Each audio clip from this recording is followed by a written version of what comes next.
सरकारी कर्मचारी पीएफ सुधार को नहीं बड़ घोषणा।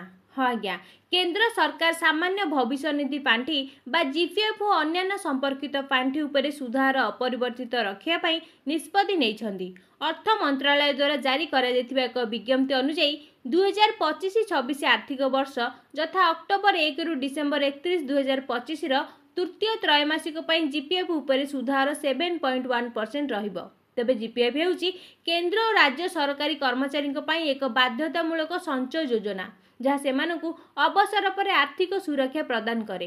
केवल सरकारी कर्मचारी जो माने केंद्र किंबा राज्य सरकार सहित स्थायी सेवा करुछंदी सेमाने एही योजना रे शामिल होई परिबे।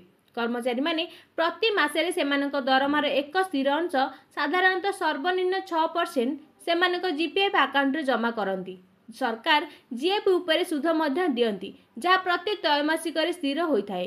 अर्थ मंत्रालय अर्थनैतिक व्यापार विभाग द्वारा एक विज्ञप्ति जारी करा जाए। सुध हार संतुलन बजाय रखा यही हार गुड़िक साधारणतः सरकार क्षुद्र योजना सहित अनुरूप रखा जाए। तेज अधिक जानापी आम चैनल सब्सक्राइब करूँ। धन्यवाद।